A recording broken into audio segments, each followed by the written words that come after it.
Oi gente, tudo bem? Sou Patrícia Poltrinelli e sejam bem-vindos ao meu canal. E no vídeo de hoje eu vim falar sobre casos brasileiros que se transformaram em livros. Primeiro de tudo, quero deixar bem claro que esse vídeo é mais pensado em pessoas iniciantes de True Crime, que não têm tanto contato assim com o True Crime.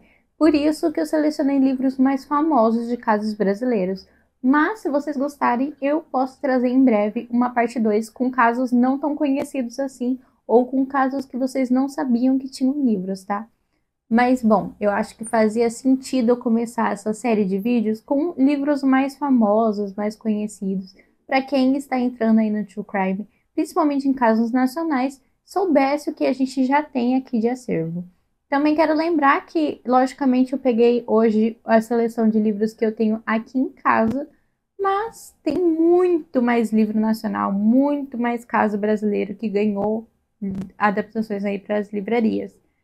Esses que eu selecionei, inclusive, são todos que eu li, porque eu preferi falar hoje de livros que eu já realizei a leitura. O primeiro deles é o caso Henry. Esse daqui eu acho que já está muito bem falado aí, né, nas mídias, por conta da repercussão que teve, né, tanto pelo pai do Henry, né, o Leniel Borel, ser uma pessoa, assim, com mais poder aquisitivo, então, consequentemente, o caso dele vai ser mais falado, como também pelas pessoas envolvidas, né, que na verdade estão sendo investigadas, a gente ainda não sabe se são de fato culpados ou inocentes, porque ainda não aconteceu o julgamento, mas tem muitas pessoas ali de poder envolvida nesse caso, então acabou que chamou muita atenção da mídia, então acho que a maior parte do público já conhece.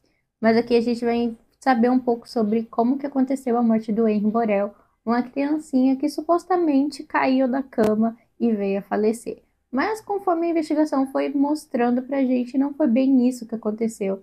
E a pessoa acusada aqui tem outros relatos de outras violências que ela pode ter cometido. Estou dizendo novamente, tudo pode ter, supostamente, porque ainda não aconteceu o julgamento. Então, temos que esperar para saber se as pessoas vão ser declaradas como inocentes ou culpadas. O caso Henry foi uma leitura que a gente realizou no nosso clube de True Crime aqui do canal, que é 100% gratuito. O link para se inscrever fica aqui na descrição. E, num geral, as pessoas gostaram muito desse livro, apesar dele ser bem pesado, tá? Por ser uma vítima criança e tudo mais. Gostei muito da escrita da Paola, que eu acho que flui muito bem.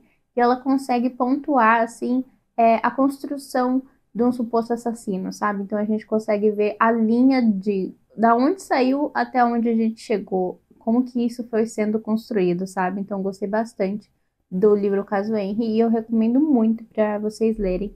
Eu não sei se ainda tem, mas eu consegui resgatar ele uma época no Esquilo, então eu realizei a leitura simultânea, né, pelo Esquilo e pelo livro, conforme eu estava com o celular na mão ou se eu queria ler no físico. Então fica a dica aí de vocês verem o Esquilo para ver se ainda tem como resgatar com nozes.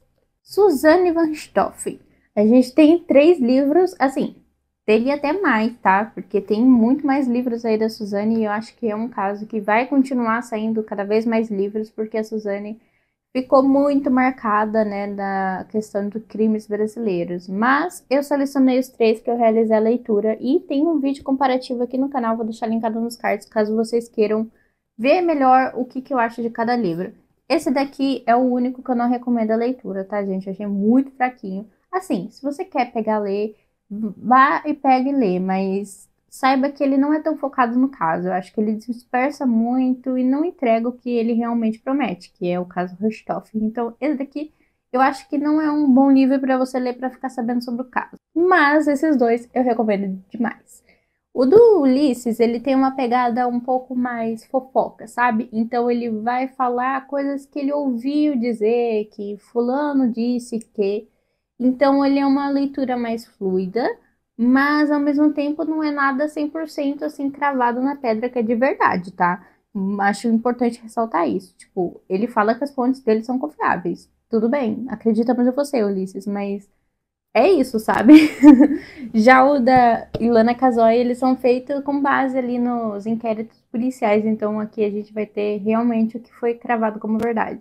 Eu, particularmente, gosto mais do da Ilana, porque eu gosto mais de livros com base no inquérito policial, que não deixa muita dúvida pra gente, sabe? Ela vai contar ali o que aconteceu e a gente vai entender o que aconteceu. Eu gosto bastante da escrita da Ilana Casoy. Eu só tenho que dar uma ressalva que é a questão do julgamento. Eu acho que a parte do julgamento ele é um pouco mais cansativo, um pouco muito descritivo.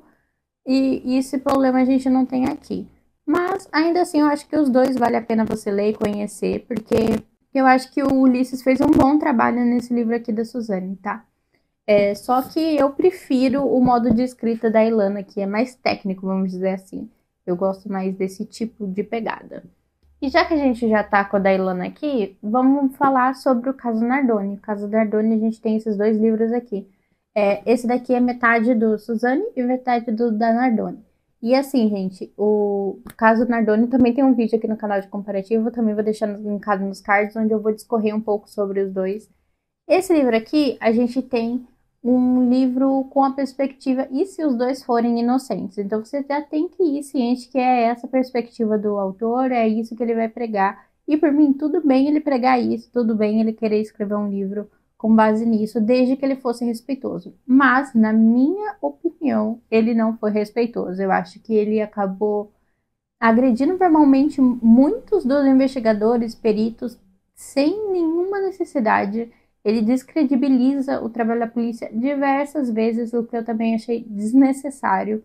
E eu não sei, assim, qual foi o propósito disso tudo, sendo que a mãe da Isabela já sofreu tanto, sabe? E ainda vai ficar descredibilizando a investigação e levantando uma dúvida, assim, que, sinceramente, não gostei. Eu acho que a proposta do livro é legal, eu acho que tinha potencial, mas a maneira que foi feita não foi legal, não foi respeitosa. Mas eu acho que vale a pena a leitura, principalmente depois que você lê o da Ilana Casoy, que você já vai ter ali um lado mais técnico que vai desmentir muitas coisas desse livro aqui. Então, eu acho que é legal você ler aí os dois juntos, sabe? Mas, assim, novamente, o da Ilana é melhor do que esse daqui por conta, né? Esse daqui vem tentando te provar um ponto. E assim, eu terminei de ler ele e não me provou o ponto dele, e só achei desrespeitoso mesmo, em muitas partes. Principalmente em relação a Rosângela, que é uma perita super acamada. Tipo assim, tá tudo bem ele questionar a polícia, tudo bem ele questionar a perícia. Eu acho que a gente tem mesmo que questionar se as coisas foram feitas da maneira certa, se estão corretas, mas não da maneira que ele foi feito, sabe? Eu acho que ele realmente ultrapassou a linha do respeito ali muitas vezes. Foi realmente estressante ler ele falar tão mal de tantas pessoas que a gente sabe que tem nome, sabe? Que tem o histórico, não fez as coisas de qualquer jeito. Então, é isso, né? Do caso Nardoni, eu acho que não tem mais publicações deles. Pode ser que eu esteja enganada, pode ser que surja mais adaptações aí para forma de literária com o decorrer dos anos, né? Porque a gente sabe que cada vez mais o true crime tem ganhado espaço, principalmente no Brasil, então é natural que as pessoas comecem a escrever mais sobre crimes, principalmente crimes antigos de bastante repercussões e que eles sabem que vai vender. Bom, agora eu peguei um mais não tão conhecido, que é o Coronel que Raptava a Infância. Esse daqui também foi leitura do clube. Esse daqui tá lotadíssimo de post-it. Todos os meus livros de True Crime são lotados de post-it, mas esse em específico eu enchi mesmo. Aqui a gente vai ter sobre a investigação do caso do Javari. Esse livro, antes de ser um livro, ele foi um trabalho de faculdade. E eu acho que nesse aspecto faz com que a narrativa do livro mude bastante. Então aqui a gente tem o caso do Javari, muito mais na questão política do que de fato focado nas vítimas e o que ele fez. A gente tem sim as vítimas e o que Javari fez, mas é tudo meio que deixado em segundo plano quando o fator político ele vem à tona. Eu gostei bastante dessa leitura, eu acho que vale a pena realizar ela, mas eu acho que você tem que ir com essa cabeça que vai ser muito mais focada em questões políticas. E ao mesmo tempo que a questão política é tão forte nesse livro, ela também dá uma esvairida, sabe? Ela não vai tão profundamente quanto a gente gostaria que fosse, sabe? Porque envolve muitas pessoas de poder, e eu acho, assim, achismo meu, que o autor não quis se envolver tanto com isso. E fica aquela questão, né? Se ele não quis se envolver tanto por isso, por que que ele citou isso? Mas enfim, eu acho que é um livro bom, eu acho que é um livro que vale a pena a gente ler e conhecer mais. Na verdade, eu acho que todos os livros em relação a casos nacionais, a gente que é brasileiro precisa ir atrás de conhecer, sabe? Pra gente saber um pouco mais da nossa história E, enfim, né, acompanhar mais o que aconteceu com esses crimes, onde estão esses criminosos, não de uma forma tipo, ai, uma celebridade, não. Eu digo pra gente cobrar mesmo, sabe, que a justiça seja feita. Então, eu gosto bastante de ler nacionais. Agora, se você quer mais casos brasileiros, uma coletânea, que tenha diversos casos aí que marcaram de fato o Brasil, de forma negativa, obviamente, né, mas que realmente fizeram parte aí da nossa história de alguma forma, eu recomendo Made in Brasil. Esse daqui que eu tenho é a coleção Limited Edition, ou seja, ela não sai mais, tá? A não ser que a Darkseid volte a estoque, mas normalmente a Limited Edition eles não voltam. Aqui tem o Louco Cruel e o Made in Brasil. O que eu estou falando que tem bastante casos brasileiros, logicamente é Made in Brasil. Aqui a gente vai ter diversos casos que aconteceram aqui no Brasil. E a Ilana foi diretamente entrevistar eles e escrever textos sobre eles. Então a gente tem Pedrinho. Então vou até abrir aqui para vocês verem alguns casos que a gente tem aqui. Mas a gente tem diversos nomes conhecidos. Tem o Preto Amaral, Filho da Luz, Monstro de Guaianazes, Chico Picadinho, Monstro do Morumbi, Vampiro de Niterói, Pedrinho Matador. Daí depois tem uma parte que ela vai mais analisar tecnicamente os assassinos. Tem uma parte sobre assassino em série, tem uma sobre o Freeboard Wind do Brasil, tem um laudo clínico do Benedito Moreira de Carvalho, tem uma entrevista com a advogada do Francisco Costa Rocha, que é o Chico Picadinho, e tem um exame psíquico do José Paz Bezerra, que é o Monstro do Morumbi. Então eu acho que esse livro, Made in Brasil, é muito completinho, é muito legal para quem quer conhecer mais de um caso. E, novamente, eu vou elogiar o trabalho da Ilana Casal, porque eu gosto muito do trabalho dela.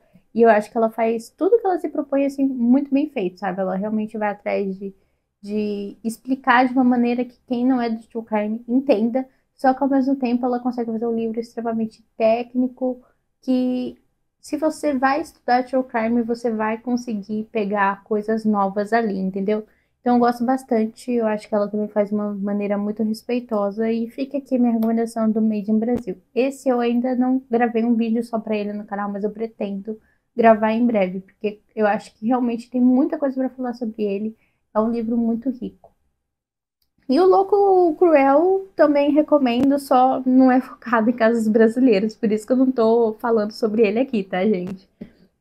E por último, dos livros físicos que eu tenho aqui, que eu já realizei leitura e que são de casos nacionais, tem o Caso Evandro, do Ivan Mizanzuki. Esse aqui foi a primeira leitura do Clube de True Crime, então ele é um livro muito especial para mim.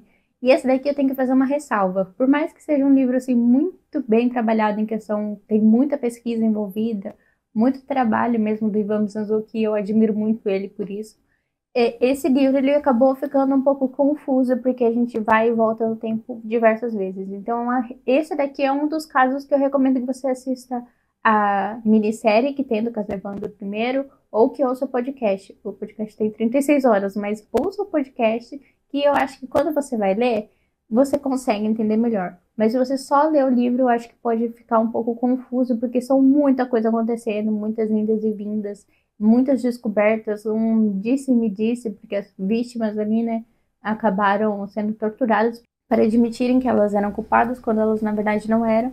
Então, acho que esse é um dos casos que você precisa consumir mais do caso antes de realizar a leitura. Mas quando você realiza a leitura, eu acho que é um livro muito legal, porque ele tem muito mistério envolvido, muita coisa assim que realmente parece que é totalmente ficção. Você não acredita que isso de fato aconteceu no Brasil. E o Ivan Mizanzuki foi um dos responsáveis, né, para dar uma resposta aí para a sociedade em relação a um dos meninos que estavam desaparecidos. Então, eu admiro muito o trabalho dele e muito essa pesquisa mesmo por trás do caso Evandro. Então, fica aqui minha recomendação. E bom, o vídeo de hoje foi esse, espero que vocês tenham gostado. Se você tem uma recomendação de um caso brasileiro que você quer que eu realize a leitura, ou que você acha que vale a pena conhecer, deixa aqui nos comentários. Eu vou trazer, como eu disse, uma lista com outros casos que são menos conhecidos, mas que eu ainda não realizei a leitura, para vocês verem e conhecerem junto comigo, quem sabe. E bom, o vídeo de hoje foi esse, e ficamos por aqui. Até amanhã!